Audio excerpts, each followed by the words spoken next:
नाज़रीन, जो कौमें अपने तारीख़ी असासे को महफूज बनाती हैं वो अपनी नई आने वाली नस्लों तक वो तमाम तर कहानियाँ, कुर्बानियाँ अपनी पुरानी नस्लों की मुंतकिल करती हैं और फिर वो नए नौजवान, वो नई नस्ल अपने मुस्तकबिल को माजी को देखते हुए बेहतर भी बना सकते हैं। हमें आज़ादी कैसे हासिल हुई ये तो हम सब जानते हैं, लेकिन क्या आपने अंदाज़ा लगाया है कि अगर वो तमाम तर चीज़ें हम विजुअली एक्सपीरियंस कर सकें तो क्या कैफियत होगी। इस सिलसिले में आज मैं मौजूद हूँ नेशनल हिस्ट्री म्यूज़ियम लाहौर में। तो आइए चलते हैं आपको लेकर अंदर और इस म्यूज़ियम का विज़िट कराते हैं और साथ ही साथ तहरीकी आज़ादी का ये जो सफ़र था ये कैसा था उसके बारे में बताते हैं। व्यूअर्स, इस वक्त हमारे साथ अलीज़े खालिद मौजूद हैं जो मैनेजर हैं नेशनल हिस्ट्री म्यूज़ियम लाहौर की। तो अलीज़े, सबसे पहले मैं आपसे ये पूछना चाहूँगी कि नेशनल हिस्ट्री म्यूज़ियम ये एक डिजिटल म्यूज़ियम है, तो इसको स्टार्ट करने का ख्याल कैसे आया, क्या थॉट प्रोसेस था, बैकग्राउंड क्या था? नेशनल हिस्ट्री म्यूज़ियम पाकिस्तान का पहला डिजिटल म्यूज़ियम है। ठीक है। तो सिटीजन्स आर्काइव ने 2007 में पार्टीशन सर्वाइवर्स के इंटरव्यू किए। So our museum has a oral history project. हम हिस्ट्री को सिर्फ पढ़ाते नहीं हैं but you experience history here. इस वक्त हम जिस गैलरी में मौजूद हैं ये गैलरी किस चीज़ को जो है वो बताती है, किस बारे में बताती है? Preserving history. Okay. We have a grandma section that pays tribute to the oral storytelling. We want के चीज़ों को आप सिर्फ किताबों से नहीं पढ़ सकते बट आपके पास जो बुजुर्ग हैं, जो आपके बड़े हैं, वो आपको जो पास्ट के बारे में बता सकते हैं, वो किताबों से भी ज़्यादा इमोशनल और इंसाइटफुल होगा। अच्छा, अगर हम बात करें ईस्ट इंडिया कंपनी की तो इसका पार्टीशन में बड़ा इंपॉर्टेंट रोल रहा है, तो मुझे इसके बारे में बताएं। और जैसे कि हमारे पीछे ये वॉल भी मौजूद है। या तो हम जब भी, हालांकि हमारा म्यूज़ियम जो है 1940 से 1960 तक हिस्ट्री को डील करता है, but we have to understand कि उस पार्टीशन के रूट्स कहाँ पर थे। वो ईस्ट इंडिया कंपनी में थे, they were the one who were in power. So this is the coat of arms of East India Company. तो 1600 में यहाँ पे आए। 1857 में जंगी आज़ादी के बाद they took the political overall control and then they left also 1947 में। 1947 में दो मुल्क भी बन रहे थे लेकिन आज़ादी भी मिल रही थी, ब्रिटिश कॉलोनी से आज़ादी मिल रही थी हमारे पूरे खित्ते को। ओके, अच्छा, अगर हम पाकिस्तान की तारीख की जब भी बात करते हैं तो कुछ इम्पॉर्टेंट नाम हैं, जैसे कायद आज़म मोहम्मद अली जिन्ना हैं, सर सैयद अहमद ख़ान हैं, अल्लामा इकबाल हैं। उनका बहुत बड़ा रोल रहा है, तो उनके बारे में मुझे बताएं कि यहाँ पर स्पेशली उनके लिए क्या कौन कौन से डेजिग्नेटेड एरियाज़ हैं और वहाँ पे क्या क्या चीज़ें डिस्प्ले की गई हैं। Although we have a heroes gallery जिसमें बहुत सारे हीरोज़ का मेंशन किया है, but this is our leaders wall section, जहाँ पे अल्लामा इकबाल, सर सैयद अहमद ख़ान और मोहम्मद अली जिन्ना का जिक्र है। और इन तीनों का जिक्र क्यों है कि अल्लामा इकबाल ने पोइट्री से, सर सैयद अहमद ख़ान उनका, हालांकि he died way before Pakistan came into being, but he was somebody जिन्होंने ऐसे एजुकेशनल इंस्टीट्यूट बनाए जिसमें मुसलमानों ने तरबियत पाई। और हमारी लीडरशिप अलीगढ़ इंस्टीट्यूट से निकली है मुस्लिम लीग की। At the end it's Quaid Azam Mohammad Ali Jinnah, the political face, the leader who actually was at the front of that movement. So this section pays tribute to all three leaders and remembers them.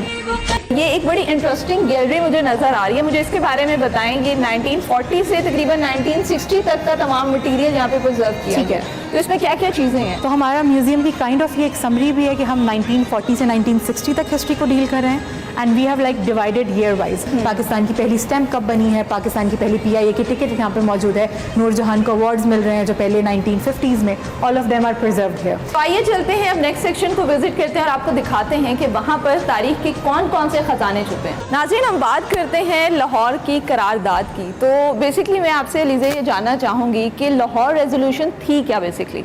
तो 1940 में पहली दफ़ा मुसलमानों ने एक collectively formally तरीके से एक अलग मुल्क डिमांड किया था। ये म्यूज़ियम भी उसी पार्क में है, मीनार पाकिस्तान भी उसी की मेमोरी में बनाया गया है। जिन्ना कैप की स्टोरी हमारे पास मौजूद है। सो असद इस्माइल खान के दादा ने जिन्ना को ये कैप दी थी और वो पूरी स्टोरी बताते हैं कि Jinnah was getting ready and this was a Russian cap. So basically it's called karakul and समूर। तो उन्होंने दादा ने जिन्ना को एक कैप दी, जिन्ना ने कैप पहनी और वो रैली में चले गए। This is a picture from वहाँ से ये कैप मशहूर हो गई जिन्ना कैप। या basically it has a Russian origin but now it is known as Jinnah cap everywhere around the world. और मीनार पाकिस्तान के आर्किटेक्ट नसीरुद्दीन मुराद हैं। तो ये हो गया जी करारदाद पाकिस्तान का सेक्शन, और साथ साथ हमने आपको ये भी बताया कि मीनार पाकिस्तान जो है वो किस याद में बनाया गया था और इसके आर्किटेक्ट जो थे वो कौन थे। अब हम चलते हैं अपने नेक्स्ट सेक्शन की जानिब और आपको दिखाते हैं कि वहाँ पर क्या है। तो अली से मुझे बताएं कि इस सेक्शन में मुझे जिन्ना और गांधी की कुछ पिक्चर्स भी नज़र आ रही हैं और यहाँ पर जो स्क्रीन है इस पर कुछ लेटर्स हैं, तो इन लेटर्स के बारे में बताइए बेसिकली क्या है। तो गांधी और जिन्ना ने एक दूसरे को 21 लेटर्स लिखे थे और उसका मकसद ये था कि गांधी जिन्ना को कन्विंस करना चाहते थे कि हम लोग ब्रिटिश से आज़ादी ले लेते हैं बट हम लोग एक ही मुल्क रहते हैं। जब जिन्ना ये चाह रहे थे we want freedom from Britishers as well and also we want a new country. तो यहाँ पर ऑप्शन है इंग्लिश और उर्दू में आप इन लेटर्स को ट्रांसलेट कर सकते हैं। जैसे कि इस लेटर को ट्रांसलेट किया गया है और ये लेटर अब यहाँ पर मुझे उर्दू में शो हो रहा है। जी अलीज़ा, मुझे ये बताएं, यहाँ पर विजुअली डिस्प्ले किया गया है चीज़ों को, तो कौन कौन से विजुअल्स यहाँ पर अवेलेबल हैं? तो हमारे पास ओरिजिनल फुटेज है, लोग अपना घर बार छोड़कर सामान उठाकर पाकिस्तान की तरफ रवाना है और उस दंगे फसाद की भी जो हो रहे थे, कम्युनल राइट शुरू हो गए थे, लोग एक दूसरे को मार रहे थे, कत्ल वारत की, हमने उसको टोन डाउन किया है। But this is to make everybody realise that ये मुल्क ऐसे ही नहीं मिल गया। People went through a lot of things emotionally and they lost a lot. ज़बरदस्त। तो व्यूअर्स, इस वक्त यहाँ पर मेरे राइट साइड पे अगर आप देख सकते हैं तो ये एक ट्रेन का मॉडल है जो हमने अपनी हिस्ट्री की बुक्स में हमने अक्सर देखा है। एक पिक्चर होती है जिस पे दिखाया जाता है कि तादाद में जो लोग होते हैं वो इस ट्रेन पर सवार हैं और वो हिंदुस्तान से पाकिस्तान का सफ़र कर रहे हैं। अच्छा लीजिए, मुझे ये बताएं कि ये जो एक खैमे का मॉडल आप लोगों ने तैयार किया है, ये खैमे बेसिकली कब लगाए गए थे और किस जगह पर लगाए गए थे इनिशियली? ठीक है, 1947 में बहुत सारे लोगों ने माइग्रेट किया था। तो अब जब लोग अपने घरों को छोड़ के आए थे, उनके पास नए मुल्क में रहने की कोई जगह नहीं। बिल्कुल। These are the refugee camps जो वॉल्टन में और इन जगहों पे लगाए गए और हज़ारों लोग ने पनाह ली इन घरों में। इनकी बात स्टोरी ये है कि एक कैंप एक फैमिली को दिया जाता था। अच्छा, एक कैंप? या तो नो मैटर आप 2 लोग हैं, आप 10 लोग हैं, आप एक कैंप में रहेंगे। यहाँ पे मैं देख सकती हूँ कि एक हंडिया मौजूद है और कुछ जो है वो यूटेंसिल्स भी मौजूद हैं। तो ये जो बेसिक ज़िंदगी गुजारने की ज़रूरियात थी, ये लोगों को गवर्नमेंट की तरफ से प्रोवाइड की गई थी?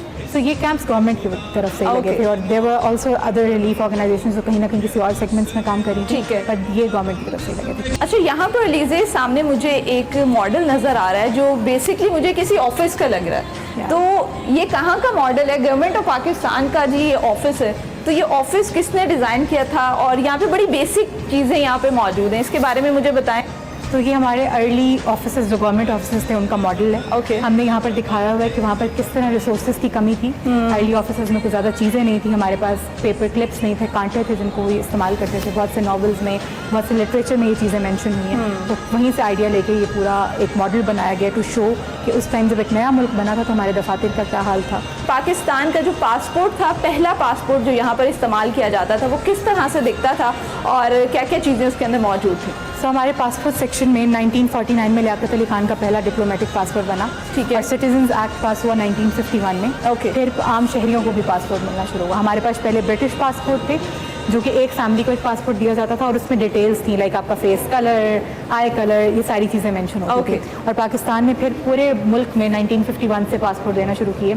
हमारी आर्मी ने किस तरह से स्ट्रगल की, किस तरह बगैर किसी हेडक्वार्टर के, बगैर किसी ट्रेनिंग स्कूल्स के आर्मी को अपने आप को स्क्रैच से बनाना पड़ा। कम्युनल बेसिस पे डिवीज़न हुई। हमारे पास मुसलमान जितने भी थे जो आना चाह रहे थे, उसके बाद वॉलंटरी ट्रांसफ़र भी हुआ। We also have presidential awards here. अच्छा, पाकिस्तान के प्रेसिडेंशियल अवार्ड्स हैं। हमारे पास इंटरव्यूज़ हैं आर्मी ऑफिसर्स के और लोगों के कि उन्होंने अर्ली डेज़ आर्मी में क्या क्या फेस किया, क्या क्या स्ट्रगल्स थी। तो these are some original presidential awards as well. ज़बरदस्त। इसी सेक्शन के साथ connected, like this is the army section. ये हमारे पास प्लेन्स हैं, जहाज़ हैं। Our navy and police section is also connected to this. तो हमारी वो कौन सी शिप्स थी जो हमें मिल रही थी पहले वी हैव लाइक गाजी, बदर, जितने भी सबमरीन्स थी, ये सारी चीज़ें यहाँ पे मौजूद हैं। हमारे पास कहानियाँ मौजूद हैं कि जो जहाज़ हमें मिले थे। हमारे पास ऑरल हिस्ट्री इंटरव्यू है जिसमें वो बता रहे हैं कि वो जहाज़ चलते नहीं थे। अच्छा। तो वो जहाज़ कभी पायलट्स तो गए, उड़ा के वापस नहीं लाए, हमने बुल कार्ट से घसीटा और हम उनको पाकिस्तान में लाए। We also have the history of police के पुलिस एज एन इंस्टीट्यूशन किस तरह ब्रिटिश राज में बना। Thank you so much Aliza for your time. Thank you so much.